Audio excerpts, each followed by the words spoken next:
Uh, all 32 teams in the NFL now have at least one digit greater than zero in their loss column. And that's our segment. We're going to talk about Unbeaten No More. The Philadelphia Eagles, thought to be unbeatable because of that unstoppable tush push, fall short at the Meadowlands. I said it with a straight face. I laughed at something Tina said earlier. I had to laugh off camera, but I said tush push. Now I said it twice with a straight face. The Jets at the Meadowlands, 20-14. The Eagles finally have a blemish on their record. Delilah, we're going to take this one your way. What are your how are you feeling about what you saw on Sunday? I feel like it was going to happen because, again, a win is a win. So I'm not hating on them winning, but they weren't like blowout games. You know what I mean? Like all these teams were actually in these games and really, really competitive, against Philly. You know what I mean? And so they always kind of just squeaked by. Like it was always like not even by like double digits or triple digits from last season, which is fine. It doesn't mean like they're not going to still be a winning team. I just feel like when you watch the actual games, all the teams that they played against, especially those that people thought, oh, they're not that great, even those teams were really competitive. Like Minnesota was really competitive against Philly. It's just that Philly just capitalized a little more on Minnesota's mistakes. That's really what it was. But every team that Philly has competed against have been fighting back, have been able to fight back tooth and nail and really stay in these games. There's no game that Philly won so far, which I know it's a long season, but still the last few weeks that they can say they just blew out of the water, right? And so I just felt like their number was due, and it just so happened that it was this week. Like, I don't think that's going to mean that all of a sudden they're just going to, dive off the cliff, but I'm not surprised they lost. That's all. Yeah. Tina, you did 3 interceptions for Jalen Hurts. That's very uncharacteristic. Tina, what do you got to say about that, and that? Well, as much as I rip on Nathaniel Hackett, the honest to God's truth is Jets have a really good defense. I mean, Whitehead and those guys, the secondary of the Jets is probably one of the best ones you can see in the league. So, I mean, 3 for him. I'll be honest, I didn't watch the game. I just kind of watched some replays of it and everything. And Jalen's spotty too. And like what Delilah was saying, I think there was a couple of games this year that I think the Eagles got a miracle or got something that went their way. And this game did not go their way. You can only make so many mistakes, and getting past 3 interceptions is really difficult to do. So very true. Very true. I'm looking here. I also see a very telling stat. DeAndre Swift held to 18 yards. He's not a world beater. He's not going to get you 100, 150 every game. All right, this is another one of my Georgia boys here. But he would get out there and he'd bang you out a good 80 or 90 and maybe get you a couple of touchdowns. I almost said tutties and offended the OG football gods. He'd get you a couple of touchdowns during the course of the game and just held to 18 yards. 1 point. Anytime you see, this is a telling stat for the Eagles, as long as DeAndre Swift is there. If he is held to under 60 yards, and there's a good possibility that there may be a loss or close to it. I do see AJ Brown had 131 yards, but then no touchdown for him either. So don't get me wrong. I don't get me wrong. I love stats. You look back and you go, oh, such and such ran for 280 yards in a game, but did not score not one touchdown, and your team lost by 10 points. So what good does that do? I have Swift on my fantasy team. And it got me 14 points, but when you look at it, it's not like it normally is. Philly, something happened with Philly. So what Sean's saying is they used it. Yeah, you did. That's where he got most of the points. It wasn't really a lot of points for touchdowns and things like that. So, and even then, he only got 40 yards. He only got 40 yards worth of passes, worth of catches there. So, I mean, it does look like the ball was spread around quite a bit. And they got the ball in the hands of 7 different receivers. A.J. Brown, of course, with those 131. But, sometimes, sometimes it's you get just the not your ball. day. Sometimes you get the ball, and sometimes the ball gets you. I agree. Any given Sunday. Yeah. So we tear each other to pieces for that inch. That's a really bad one. That one only comes out like twice a year. Was that Pacino? Yeah, no, that I had to. I was like, was that Pacino? That was really, really bad. Sounded like me with a throat cold. Okay, moving on to the next game. Our other, and this one was kind of a double blow. As we know, Brock Purdy has not lost a game as a starter. Had not lost a game as a starter since he got drafted. But Mr. Irrelevant now is at the helm of a team who has a loss under his captainage, as it were. The 49ers fall short 17-19. The Browns, I'm going to jump in and just say my 2 cents here. The Browns, there's a lot of things that the Browns are. They're going to live under the shadow of a certain quarterback that's no longer with them anymore for a little bit of time. They have a very just a bad history of not being so great, from being not so great to mediocre, close to good. The excitement year of Baker, that first year of excitement with Baker Mayfield. But one thing that I can say about the Browns, I watched a goodly amount of this game. Their defense was everywhere. Their defense was everywhere. I mean, you couldn't move. San Francisco came out and made it look like they were gonna make it look easy. And then your boy started doing his little crossover drills on the other side of on the defensive line. I said, "Oh, it's a wrap now. You made it mad. Don't make me angry. You won't like me when I'm angry." And that's exactly what happened. So, Tina, I'm going to start with you on this one. What is your input on this shocker of a game? Because I am 100% sure, I didn't see the odds before, but I'm 100% certain that the Browns were not the team that was favored to win this game. Oh, they were not. But they took advantage of the fact that San Francisco lost Debo and they also lost McCaffrey. 2 big, huge injuries coming out of the game. You lose those guys, you've lost half your offense right there. So, not to take anything away from the Browns, I 100% believe that their defense stepped up to the plate and they hit a home run. They were all over those guys. But it's easier if you don't have to cover those 2 in some way or scheme for those guys. It opens up some situations. Now, I watched the last half of that game, and the last minute of the game was probably some of the best football I've seen this year. I thought it was great. I was rooting for the Browns. I have a friend of mine who's a Browns fan. I do root for the Browns. Well, Denver, as a Denver fan, I kind of have to, because we tended to take a lot of their defensive guys and bring them over in the 90s.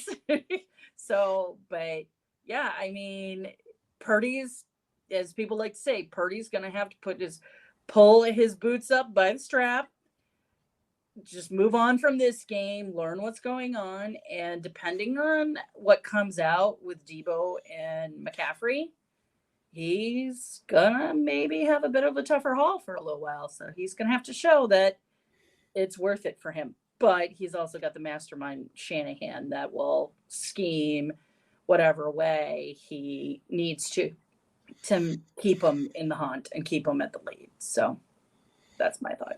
Yeah.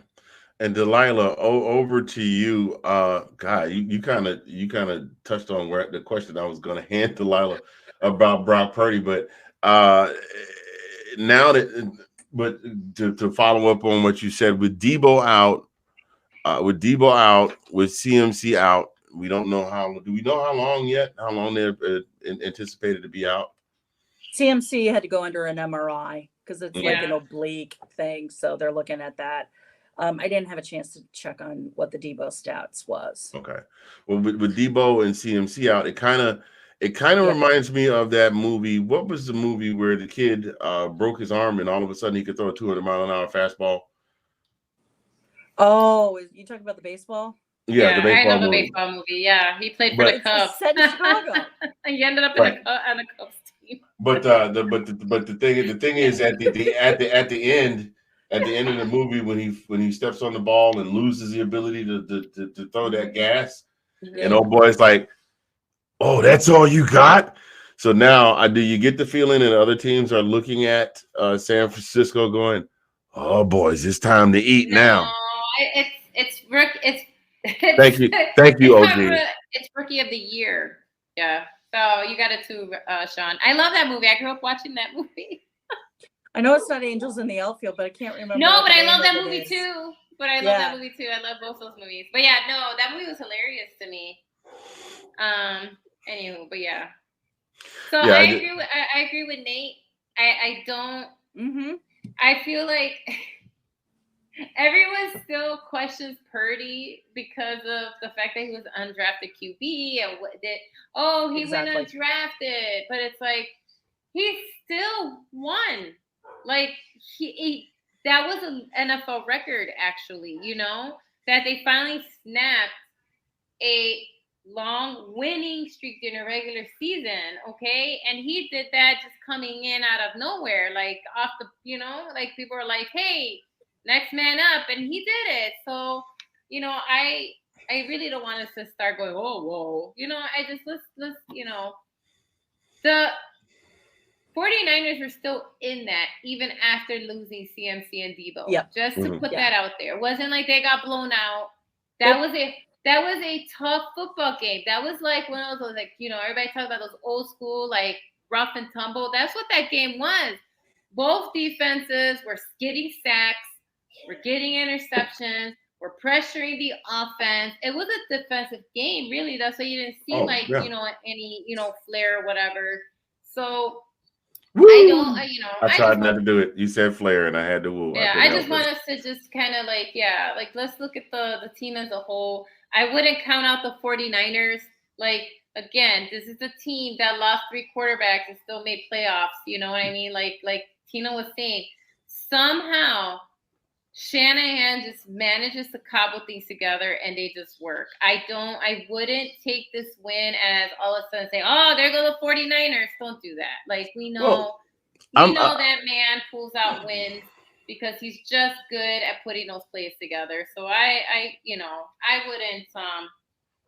wouldn't just discount that because he manages to just make things work somehow, you know? So yeah, I wanna Sean touched on something, and this was a problem that was kind of ran rampant through the league. It wasn't just tied to the 49ers and the Browns. He says, if Moody makes that kick, they're still undefeated. Was it me, or were there a lot of missed field goals just across the league? Just across the league yesterday. I mean, it was like, and then Moody looked at the goalpost like, did they move? Is that a regulation goalpost? Like, that was the look on his face when they did the close up on him, just looking at it. Like, yeah, bro, you missed it. It's there. So, thoughts, ladies? What's going on with the kickers and the legs? I mean, you know, it used to be that the guys that missed the field goals were the outliers, and now we're seeing more and more guys. We're seeing a lot of guys miss chip shots. Well, I don't think it was a chip shot. Wasn't that? It was pretty long. It was a pretty long one. So once you're above 40 yards. Yeah, it was. I agree with Tina. I don't think for him, he's not Robbie Gould. Okay, like that's what happened. If Robbie was still their kicker, it would have been. It would have been good as gold. That's why they would say that. So he wanted to walk. They let him walk, and now he's just hanging out because he's not playing for any other team. They should re-sign him. Give him whatever money he wants. Give him a one-year extension. I mean, nothing crazy for a kicker, but I'm 95% sure Robbie would have made that goal. It would have been. I also think it's kicking. Everybody thinks like kicking is just like, oh, you get there, you do it, Yeah. it's fine. No, there's so many things that go into Yeah, it. Like, how that's far true. are you to the left or to the right? I mean, we hear about the announcers talking like, well, they need to get like 5 more yards, but they really need to get more like to the middle of the field so their kicker will be better. This guy's a lefty, this guy's a righty. There's so much science in There is. kicking that I it's agree. like, but owners and coaches sometimes treat them like interchangeable pieces, and they're not. Like, gold is not, you can't replace gold. Zuerlein I would put up there, but he's gone, he's kind of coming down a little bit. And like, that's why these kickers keep the contracts that they get for so long, like Tucker and some of those guys, because the young guys don't know all of this. Like, I've read kicking in Candlestick Park can be problematic because it tends to get crosswinds going.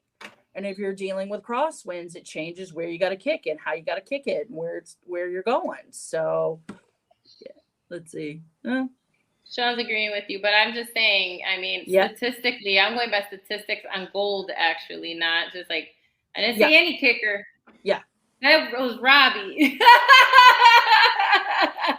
You're right. Not just any kicker, but statistically. Robbie, is Robbie Mr. Double Doink? That was no, that was Parker. Parky. We got rid of him. No, we had Parker too. Gold was gone before that. No, he wasn't the double doink. Shoot, we love Robbie, but I don't blame him for moving on to San Francisco. We were going anywhere. I got you. I'm following you. Okay. I mean, in Denver, we loved Prater because he knew how to kick in that high altitude, and he could boot the hell out of the ball. So, I mean, I think it's also kind of true with special teams because they have to have 53 people roster. They have to have a 53 roster and all of this. I think it's also true with special teams coaching. I think a lot of teams are not putting as much emphasis in that part of the game anymore because it's rote. Like, oh, well, if it goes here, we're now going to let you kick from the 25 versus you start at the 25 or the 30 or all of that. And some of that coaching, the coaching you used to be able to have for those kinds of positions is maybe not up to what it was 20, 30 years ago or even longer. That's just my thought on it. I've always thought special teams coaching is not what it used to be. So, I mean, you see it. It used to be that's how linemen got on teams and how running backs got on teams was they were undrafted on the punt returners and kick returners. They would get that kick return or some kind of stop and they would earn their spot onto the actual team, and you don't see that a lot anymore. So, I mean, I'm sure we all can name somebody off of our teams from yesteryear that was on special teams that then made the team and then they were a star. Truth. Yep. Truth. Well, that there you have it, ladies and gentlemen. No more unbeaten teams in the league. Well, and somebody said the 72 Dolphins had popped the cork. I don't believe that. God, are there any of those guys still alive? That's another talk. That's another topic. That's another topic for another day. Mercury Morse. Larry Zonka. See something. Larry Zonka.